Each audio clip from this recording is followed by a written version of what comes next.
Dear students, the topic of today is Rain on the Roof. This is a very interesting poem about rainy season. In this poem, the poet uh, describes it in a very splendid way. So, let us talk about the poem. ये जो कविता है rain on the roof, इसमें cot skinny इसके poet हैं और वो वर्षा ऋतु का बहुत ही शानदार ढंग से वर्णन करते हैं।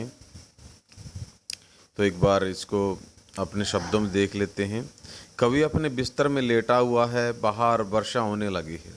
छत के जो लकड़ी के फट्टों से छत बनी हुई है, उसके ऊपर वर्षा के गिरने की आवाज़ें सुनाई देती हैं। बिस्तर का आराम और आनंद उसे उसकी माँ की याद दिला देता है। उसे याद आता है कि वह कितने प्यार से अपने बच्चों को देखा करती थी। वह प्रभात होने तक उन्हें बिस्तर में सौंपन लेने के लिए छोड़ जाती। जब कभी वर्षा की संगीत में पटपट को सुन रहा होता तो उसके मन में हजारों यादें आ जाती। इन यादों में वो अपनी माँ की प्यार भरी तस्वीरें देखता है। तो ये थोड़ा सा पोएम स्टार्ट होने से पहले इसकी समरी हिंदी में हम पढ़ रहे थे। अब इसको पोएम को थोड़ा सा डिटेल में हम ले लेते हैं। When the humid shadows hover over all the starry spheres and the melancholy darkness gently weeps in rainy tears, what a bliss to press the pillow of a cottage chamber bed and lie listening to the patter of the soft rain overhead. कह रहा कि जब humid नमी से भरे हुए, पानी से भरे हुए शेडोज परछाई है। यहाँ पर ह्यूमिड शेडोज का मतलब है, यानी कि शेडोज यहाँ पर क्लाउड्स के लिए है और ह्यूमिड मतलब पानी से भरे हुए, यानी कि पानी से भरे हुए वर्षा वाले जो बादल हैं वो आकाश में हॉवर कर रहे हैं, मंडरा रहे हैं। और ऑल द स्टार स्फीयर्स, और तारों से भरा हुआ जो स्फीयर आकाश है। एंड द मेलंकली डार्कनेस, और उदासी से भरी हुई जो डार्कनेस है। मिलंकली उदासी, डार्कनेस अंधेरा, यानी कि बादलों ने अंधेरा कर दिया है, उदासी सी महसूस होती है एक बार।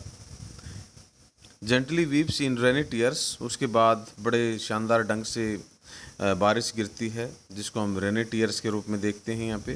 What a bliss to press the pillow, कॉट्सकिनी कहते हैं कि और जब ये ऐसी रेनिंग हो रही है तो उस समय तकिए के ऊपर सिर रख के उसको दबा के लेटना कितनी आनंद की बात है। ब्लिस अत्यंत आनंद। और फिर कॉटेज चैम्बर बेड, एक कुटिया की शयन कक्ष के बिस्तर के ऊपर, यानी कि वो अपने कमरे में चैम्बर में शयन कक्ष में लेटा हुआ है और बिस्तर के ऊपर पिलो के ऊपर उसको दबा के उस बारिश का आनंद लेना करा कि कितना मज़ेदार है। And lie listening to the patter, patter patter होता है जैसे वर्षा की बूंदें कहीं गिरती हैं तो वो पट पट की आवाज़ें करती हैं, वो आवाज़। Of the soft rain overhead, कह शानदार जो बारिश ऊपर गिर रही है छत पे, उसकी पटपट की आवाज़ें सुनना बड़ा आनंददायक लग रहा है। Every tinkle on the shingles has an echo in the heart and 1,000 dreamy fancies into busy being start and 1,000 recollections weave their air threads into woof as I listen to the patter of the rain upon the roof।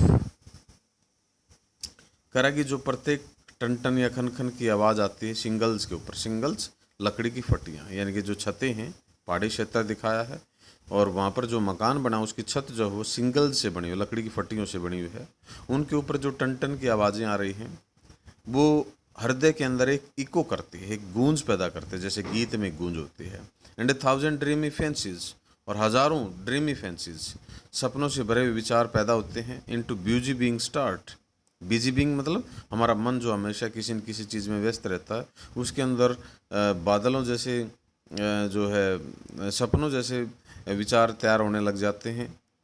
And 1,000 recollections, और हज़ारों यादें, recollection जो होता है पुरानी यादें ताज़ा हो जाती हैं। Weave their air threads into woof, woof होता करघा जिसके अंदर दरी वगैरह या धागे बनाए जाते हैं। कहा कि जैसे दरी या धागे बनाने वाला करघा वो चीज़ें तैयार करता है, ऐसे हमारे दिमाग के अंदर अनेकों चीज़ें बुनने लगती हैं। As I listen to the patter, जब मैं पटपट की आवाज़ें सुनता हूँ। Of the rain upon the roof, छत की ऊपर बारिश की बूंदों के द्वारा पटपट की आवाज़ें सुनता हूँ। तो कहता कि जैसे करघे के अंदर बहुत सारे धागे बुने जाते हैं, ऐसे हमारे दिमाग के अंदर पुरानी यादों के धागे बुने जा रहे हैं। Now in memory comes my mother as he used in years agone to regard the darling dreamers. Yeah, she left them till the dawn. Oh, I feel her fond look on me as I list to this refrain, which is played upon the shingles by the patter of the rain. कह रहा कि अब यादों में बारिश हो रही है, मेरी माँ आती है मेमोरी यादों में, जैसे कि वो वर्षों पहले ऐसा किया करते, agone before. To regard the darling dreamers, darling dreamer ये स्वयं के लिए कह रहा है कि मैं उनका प्यारा सपने लेने वाला था। बिफोर, ईयर का मतलब before she left them till the dawn, कह रहे कि वो मुझे और मेरे भाई बहनों को सुबह तक सपने लेने के लिए बिस्तर पर छोड़ देती। I feel her fond look on me, और वो बड़े प्यार से, फॉन्ड मतलब प्यार से, मेरी ओर देखती जब मैं सो रहा होता। As a list to this refrain, जब मैं ये रिफ्रेन को देख रहा होता, रिफ्रेन स्थायी गीतों को सुन रहा होता। Which is played upon the singles, और ये गीत आप जो है मुझे छत की फटियों के ऊपर गाते हुए सुनाई दे रहे हैं, यानी कि बारिश गीत रूपी संगीत के रूप में मुझे सुनाई दे रही है। By the patter of the rain, बारिश की पटपट की आवाज़, यानी कि जो कोट्स कीनी हैं वो कहते हैं कि बारिश हो रही है और ऐसे लगता है जैसे ये बारिश ना हो के कोई म्यूजिक बज रहा है।